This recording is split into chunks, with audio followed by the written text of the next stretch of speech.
recognize we don't have any of that up on the screen for you, so we'll do our best to keep you up to date as things change. Nick Yellowly has set the fastest time thus far.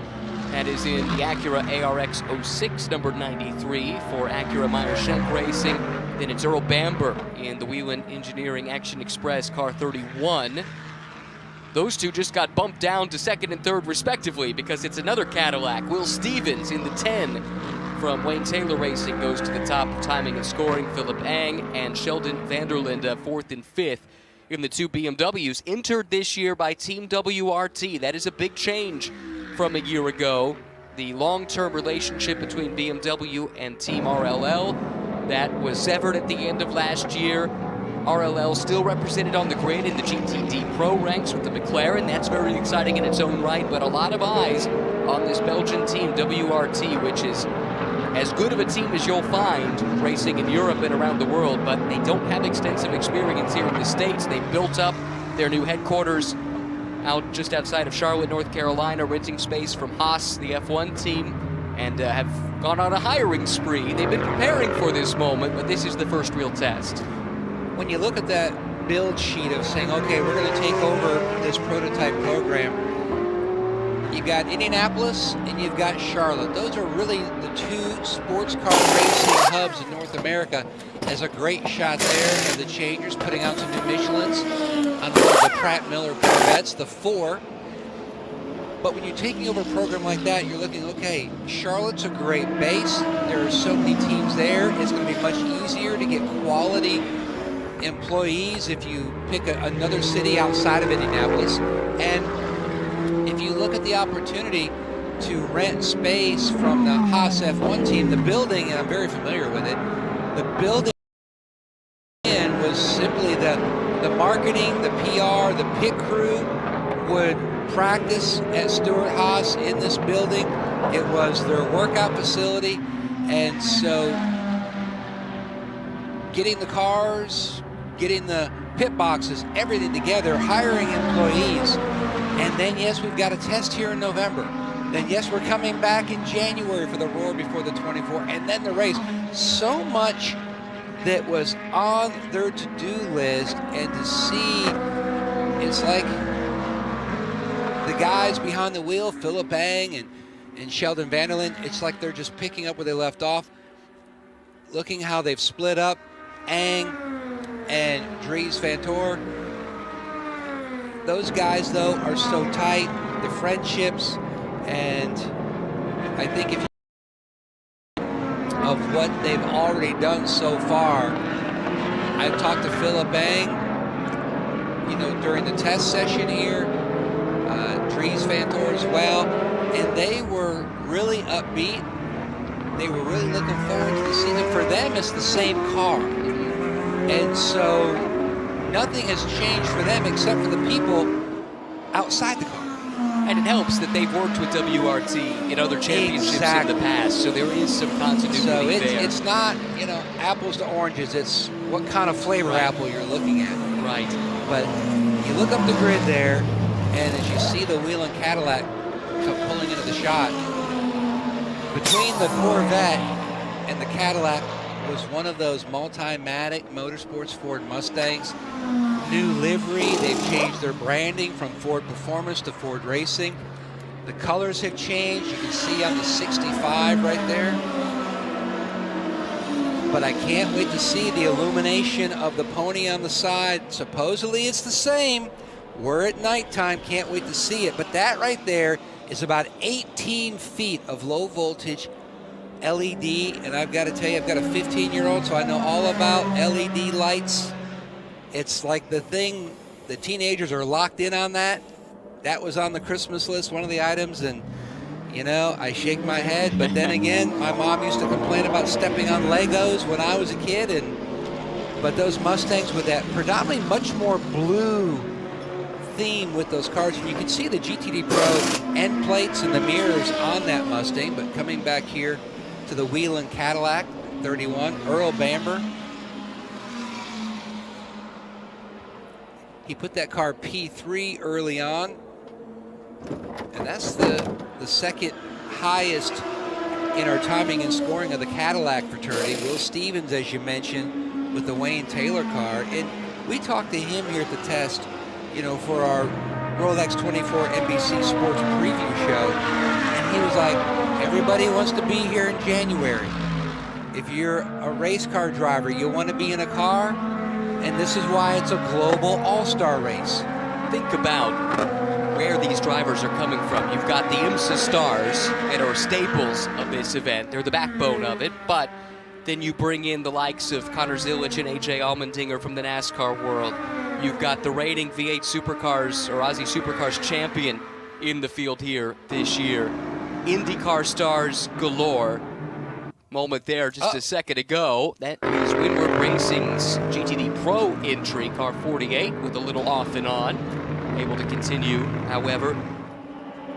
The star power in this field just gets better and better each and every year. Drivers with F1 experience, drivers that have won Indy 500s, drivers that have raced at the front of Daytona 500s in the past. And you're right, this is a race that if you are a professional racing driver, you want this on the resume to test yourself against the best in the world across multiple disciplines. I go back to when Jeff Gordon competed in this event as part of the Wayne Taylor lineup on the 10. And he told me one of the really lasting cool moments for him was out on the grid as the crew members are pushing the cars up the grid through the sea of humanity, all the fans. They've got the flags from the drivers who are part of that particular car. And it was one of those moments that it hits the wow factor, because you're experiencing this, and it's just like that for the crew members as well. And that's why the guys that love it when they're up near the front of the grid, they get the full effect going the length of pit lane to their grid spot, and the entire ball field and the front stretch banking. You don't see grass, you don't see pavement, all you do is see people. It's so cool. If you've not been to the Rolex 24 and you've not experienced it yourself, first of all, what are you waiting for?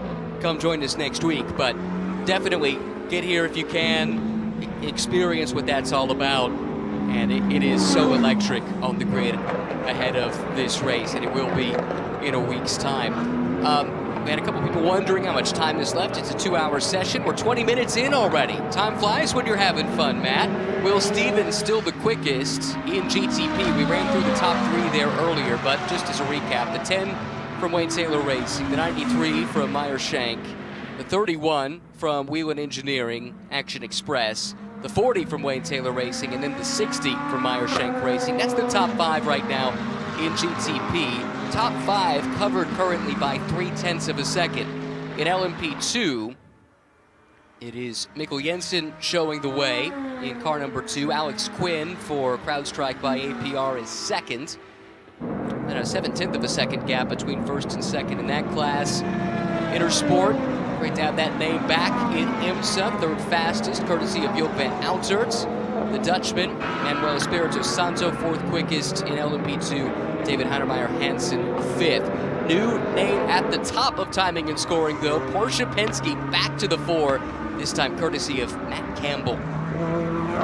Reigning series champion for GTP. He and Mathieu Jaminet. Jaminet departed for Genesis and seasons in. Maddie has been moved, much like they've shuffled the entire lineup at Porsche Penske. Maddie's job duties for 2026 as the endurance driver. They started this session on scuffs, and that's one of the challenges with the tire allotment. Looking at the 24 hours, you're going to have to go through different sections of the event.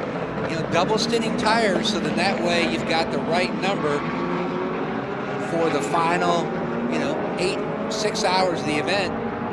And that starts now. These teams, from the start of the first session yesterday, were already working through their tire allocation. That clock is ticking. Exactly. They're given 33 sets in GTP, for instance, and that starts here at the Roar. 21 sets carry over into qualifying in the race next weekend. The allocation varies by class, but that gives you some idea. And GTP, they are the exception. Every other class, you must run the same compound of tire no matter what the conditions are. But in GTP, the teams here at Daytona are given options, a medium and a soft option, that you'll see the soft used predominantly in the overnight hours when temperatures are lower, and trying to bring the tires up to temperature is at a premium.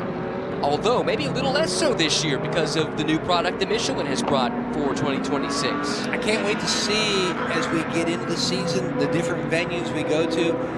But everyone is really excited. When you see it, it looks like it's got a little bit of a reptilian look to it, a little bit of a dinosaur look, but that's all part of the whole process of trying to help get the tire temps up, the grip level up faster on the outlaps, as well as just looking at a lot of the green initiative that Michelin continues to shepherd, with their racing tires. And it's one of those things where when you look at this event, it's all about strategy, how you plan out your allotment. And like you mentioned, running the softs during the night, temperatures are going to be down, and you want to make sure that you've got enough of the tires worked out as far as your strategy goes, because you don't want to be caught off guard and go, wow, now I'm going to have to double or triple stint when I didn't really want to, and you're going to pay the price on the stopwatch. And so it's always, I love how teams work from the back all the way to the start. The engineers got all their little cheat sheets, all their little notes. At this juncture, this is where we need to be. But that's what makes racing such a fantastic reality show. You can't predict when cautions are going to happen. You can't predict when things will all of a sudden turn upside down for you, and you've got to start calling audibles, especially in this 24-hour event. Clock continues to tick along, coming up on 30 minutes into the session, 25 minutes so far into the session. We've run through the standings in the two prototype classes. How about an update in the GT side of things? It's Fabian Schiller in the kit speed number 69 Mercedes that is the quickest, just ahead of Dean McDonald in that Rahal Letterman Lanigan Racing McLaren. New partnership for them this year that came together not quite in the 11th hour, but it was late in the year and a bit of a scramble to be here. Dean McDonald, the veteran in that lineup, alongside three drivers making their Rolex 24 debut. In fact, Dean's also not run the Rolex, but at least he has a lot of seat time in the sports car. The other three, Nikita Johnson, Max Esterson, and then Yuri Vips, have a combined one sports car start between them. That was Esterson at Motul Petit Le Mans last year. Anyway, they're second fastest and have been pretty quick throughout the Roar so far. Third in GTD Pro, but further down in the overall GT order, you find Corvette Racing's Nico Veroni. Ben Barker for Ford is fourth fastest, and then the other Corvette in GTD Pro, Alexander Sims, fifth. In GTD, meanwhile, it is another windward entry. This one, the defending series champions, Philip Ellis and company. They are the quickest in class, ahead of Jensen Altzman. Corey Lewis is third. Those are two Mustangs from a couple of customer teams. Benjamin Peterson, ex-IndyCar driver, now with Vassar Sullivan and Lexus, fourth fastest in GTD. That's in the number 12 car, and then it's Ben Green in a Corvette.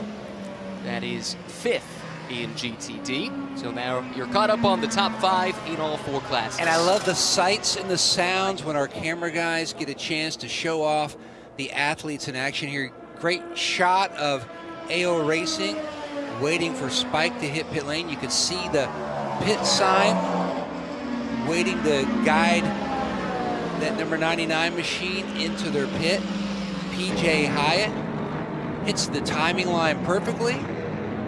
And the gold, that championship gold, I was waiting for this moment to see how it would flash during the night. And look at how the purple accents really show up under the lights. Hits his marks perfectly, and these guys are going